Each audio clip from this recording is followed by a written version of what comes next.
السلام عليكم ورحمة الله وبركاته حبايب قلبي مقاتلين الصف الثاني الإعدادي، عاملين إيه؟ يا رب تبقوا زي الفل. النهاردة إن شاء الله هنكمل الدرس الثاني عندنا في الوحدة الأخيرة، تاريخ وحدة الخلفاء الراشدون. النهاردة هنتكلم عن سيدنا عمر ابن الخطاب، ولكن قبل ما اتكلم في اي حاجة ولا انزل دلوقتي اعمل لايك للفيديو واشترك في القناة وفعل زر الجرس عشان يوصل لك كل جديد. يلا بينا.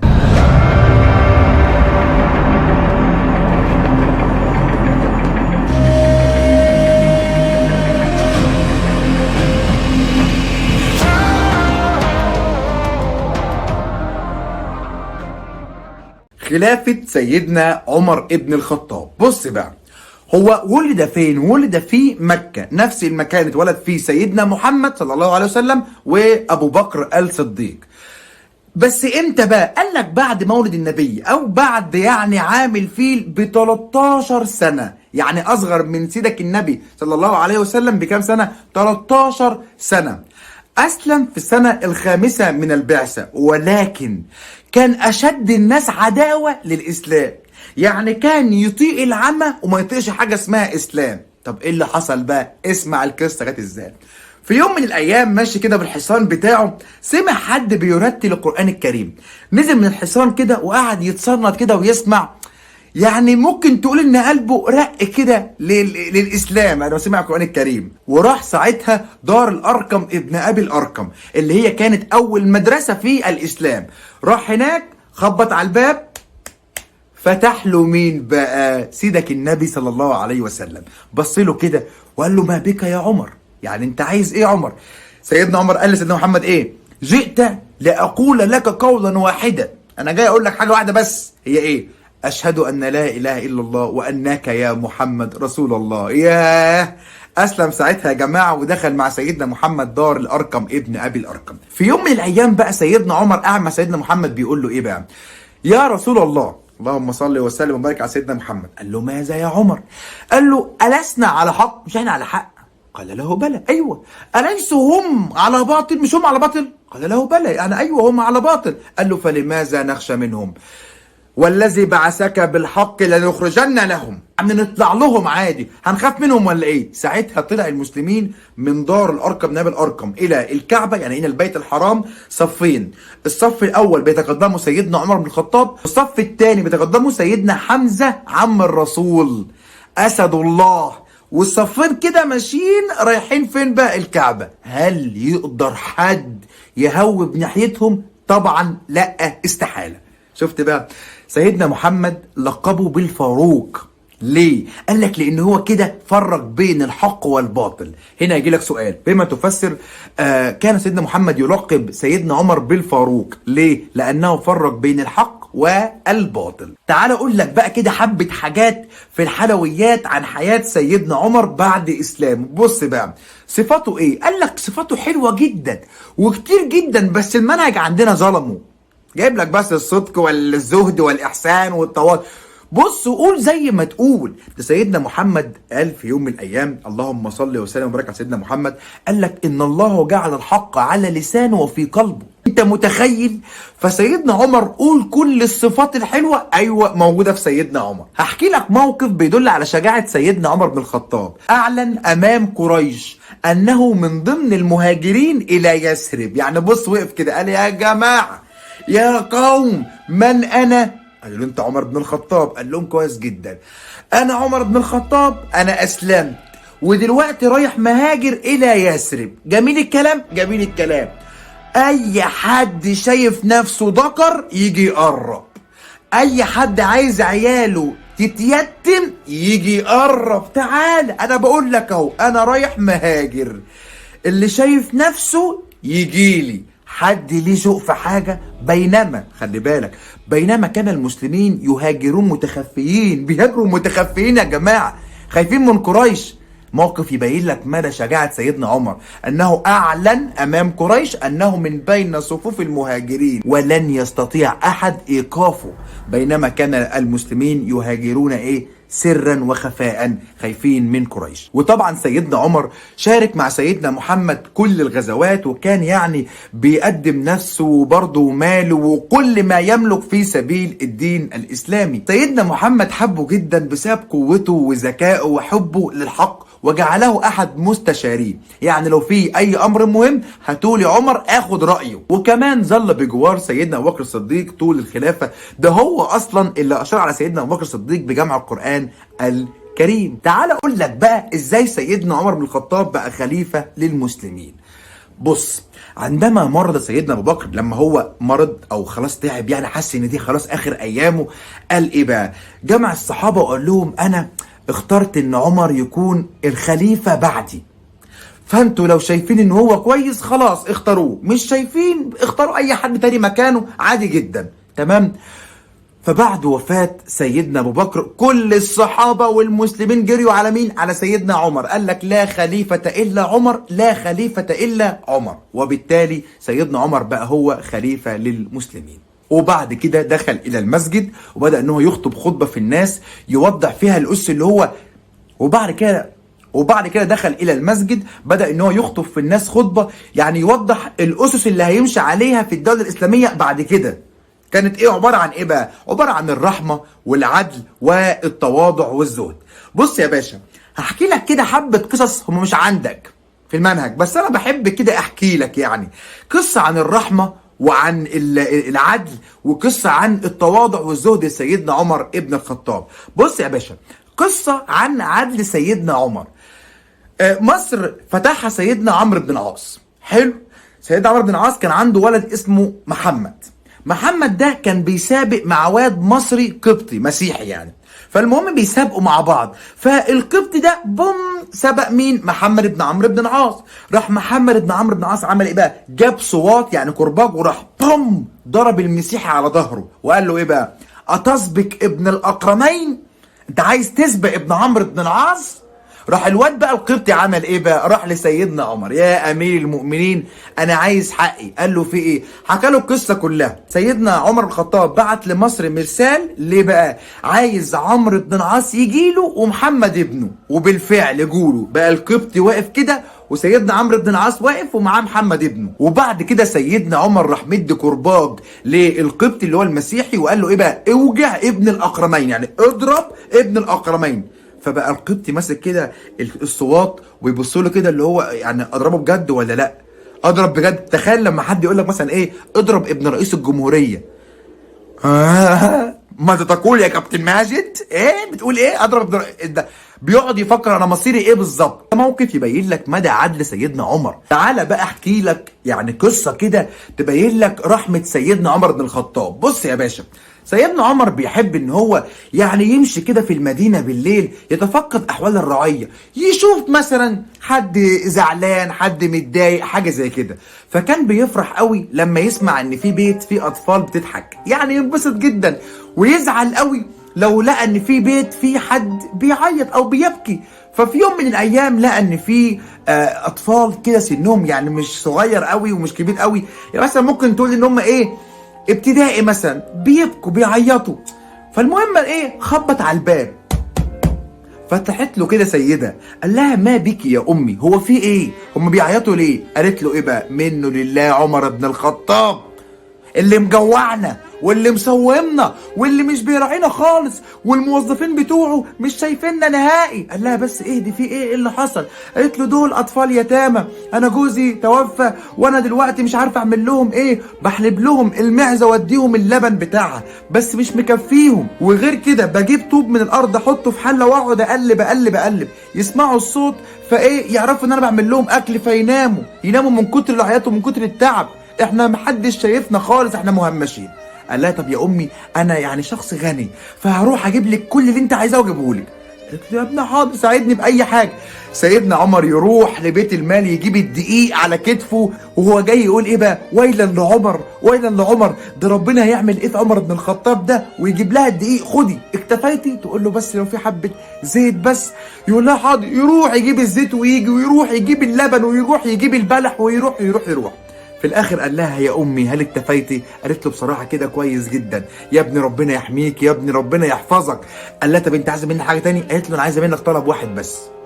يعني انت لو قابلت عمر ما تقولوش ان انا قعدت يعني اقول كلام مش حلو عليه وقعدت ادعي والكلام ده كله. هو انت مين يا ابني صحيح؟ قال لها انا خادمك عمر ابن الخطاب. بام بام بام بام، انا خادمك عمر ابن الخطاب. متخيل الصدمه صدمه كبيره، متخيل الصدمه ساعتها لما قال لها يا نهار ابيض يا نهار ابيض. فده موقف يدل على رحمة سيدنا عمر ابن الخطاب. موقف تاني يبين لك مدى تواضع وزهد سيدنا عمر، انه كان يعني بيمشي في الطرقات كده بين الناس عادي جدا، كان بينام كده جنب الاشجار وجنب النخيل، ولا يعني بيلبس بقى الذهب والفضة والتاج اللي مش عارف من ايه والثياب اللي من الحرير، لا خالص. كل هذه القصص مش عندك في المنهج، بس انا يعني ايه حابب ايه اعرفك عليها. نخش بقى على اعمال سيدنا عمر بن الخطاب. هو عمل 4 اعمال. العمل الاول هو انشاء الدواوين، العمل الثاني هو التقويم الهجري ونعرف يعني ايه كمان شويه، العمل الثالث هو انشاء المدن الاسلاميه، العمل الرابع هو الفتوحات الاسلاميه. بص بقى، العمل الاول هو انشاء الدواوين.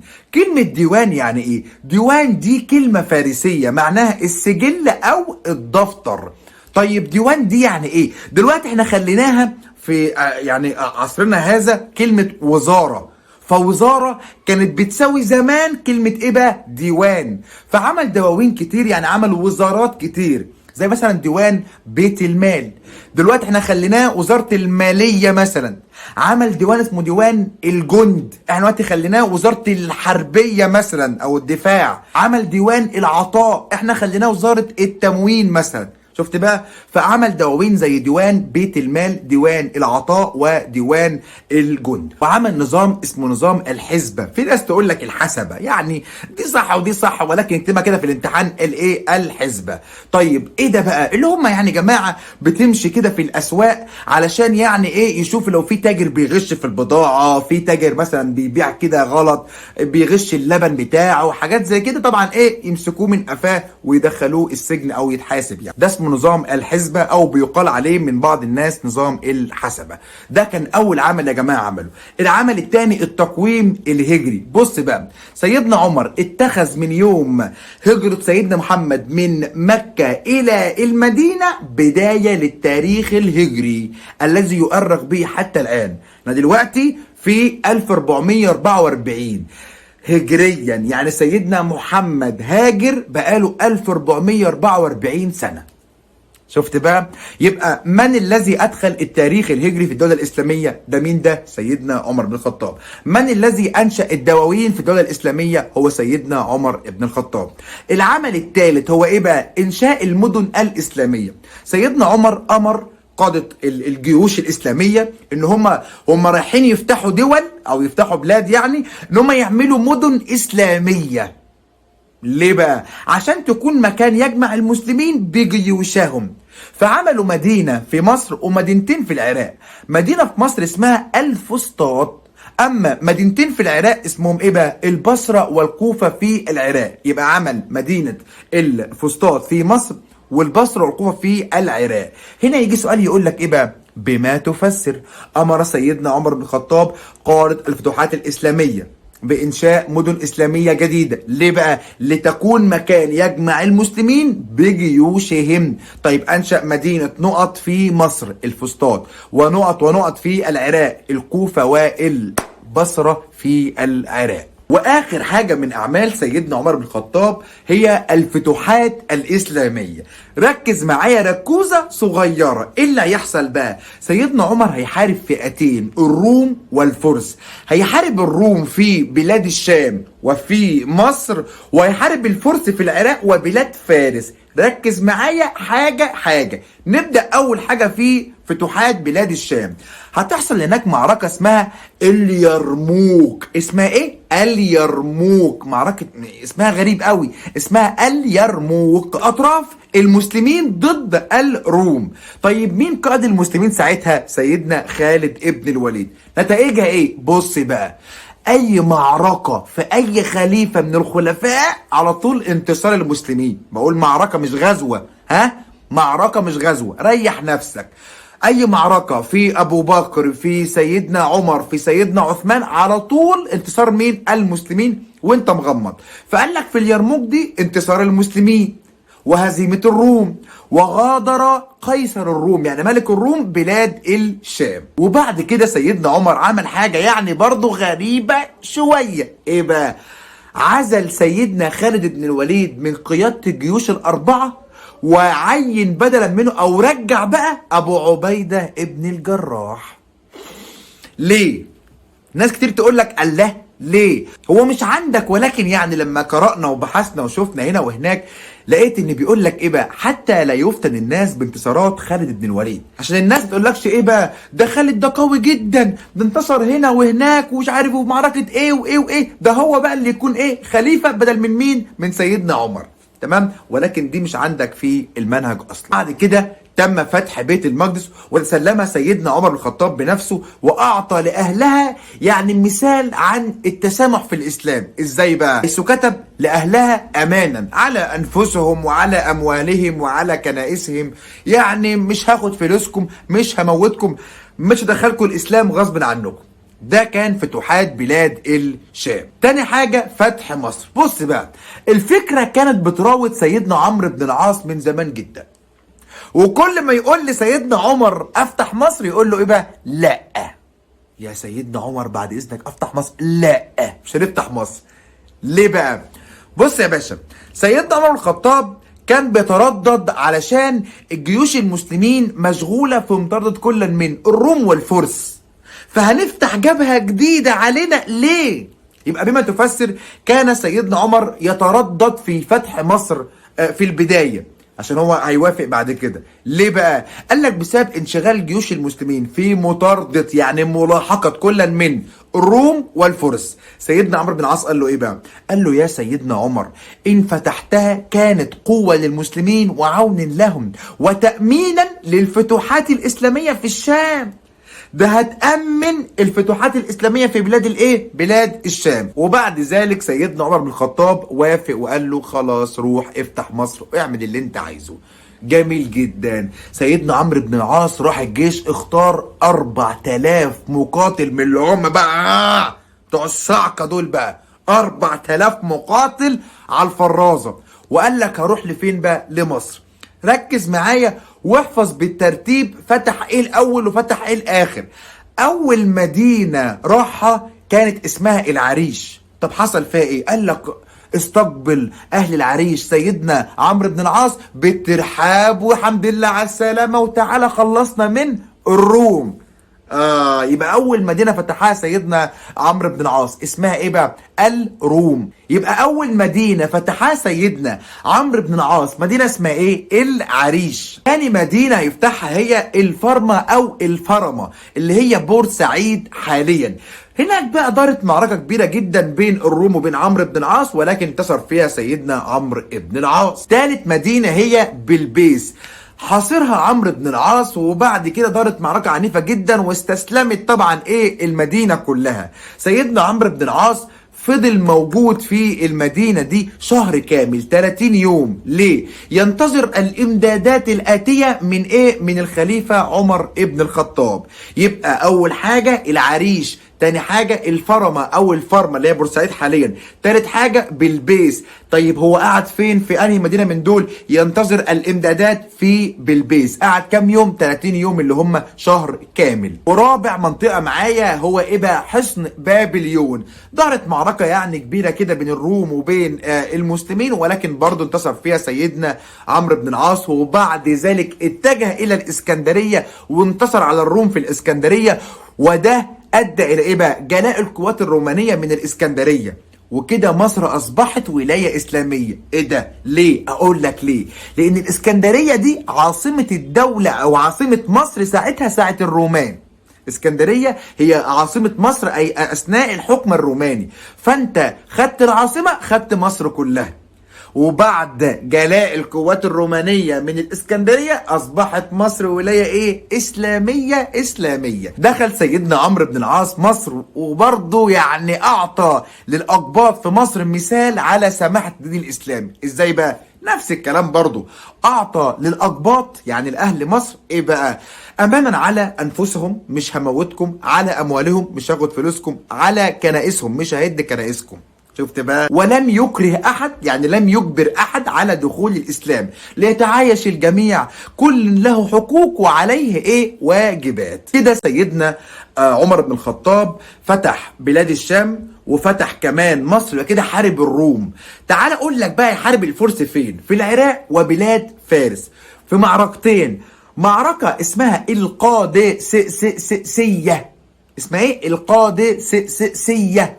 والتانية اسمها نهاوند. اسمع بقى، القادسية دي انا قصدت اقول لك القادسية ليه؟ لان حرف السين ده هو مفتاح اللغز. ازاي؟ اقول لك. القادسية بين المسلمين والفرس. اول حاجة، قائد المسلمين اسمه سعد بن ابي وقاص، قائد الفرس اسمه ايه؟ رستم. شفت حرف السين قد ايه؟ رستم وسعد بن ابي وقاص. نتائجها ايه؟ قلت لك ولا تتعبنيش، ولا قلت لك ريح دماغك. اي معركه في الخلفاء على طول انتصار المسلمين وهزيمه الفرس، وتم قتل قائد الفرس اللي هو كان اسمه ايه؟ رستم. ودخل المسلمين مدينه المدائن عاصمه الايه؟ الفرس. شفت يا معلم بقى؟ يبقى دخل المسلمين مدينة المدائن عاصمة الفرس بعد معركة الايه؟ القادسية. المعركة التانية اسمها حلو قوي، اسمها نهاوند، بس بنسميها او بنلقبها بفتح الفتوح. هتعرف ليه كمان شوية. كانت برضو بين المسلمين والفرس، بس قائد المسلمين اسمه حلو قوي، اسمه النعمان ابن مقرن. خلي بالك هي اسمها نهاوند، فيها حرف النون كتير اهو. هو اسمه ايه بقى؟ النعمان ابن مقرن، في برضو حرف النون كتير اهو. طيب نتائجها ايه؟ قلت لك يا ولا، انتصار المسلمين وهزيمة الفرس، ولكن في دي بقى تم الانتهاء من دولة الفرس، لذلك سميت بفتح الفتوح. هنا يجي لك سؤال، بما تفسر سميت معركة نهاوند بفتح الفتوح ليه بقى؟ لأن في هذه المعركة تم الانتهاء من دولة الفرس. وبعد ذلك في عام 23 هجريا استشهد سيدنا عمر ابن الخطاب أثناء ما كان بيصلي إمام بالمسلمين في المسجد. كان بيصلي الفجر في شخص هو مش مسلم، هو اسمه أبو لؤلؤة المجوسي، بس أنا بسميه أبو لؤلؤة الجاموسي. الراجل ده عمل ايه بقى؟ الراجل ده دخل كده بين المصلين وجاب خنجر مسموم وطعن سيدنا عمر 11 طعنه. يا نهار ابيض، كم؟ 11 طعنه. واستشهد سيدنا عمر بن الخطاب عن عمر يناهز 63 سنه، نفس العمر اللي توفى فيه سيدنا محمد وسيدنا ابو بكر الصديق، بعد ان استمرت خلافته 10 سنوات ونصف. هنا يجي لي سؤال، يقول لك من الذي قتل سيدنا عمر بن الخطاب؟ مين بقى؟ ابو لؤلؤة المجوسي. وبكده يا جماعه نكون خلصنا درس سيدنا عمر بن الخطاب كله كامل مكمل. استنى بقى مني الدرس الثالث اللي هو مين؟ خلافة سيدنا عثمان ابن عفان. ولكن مستني منك بقى يا ولا لايك الحلو والاشتراك الجميل بقى، الكومنت اللذيذ والحاجات الحلوه دي كلها. كان معكم مستر أحمد خليفة، والسلام عليكم ورحمة الله وبركاته.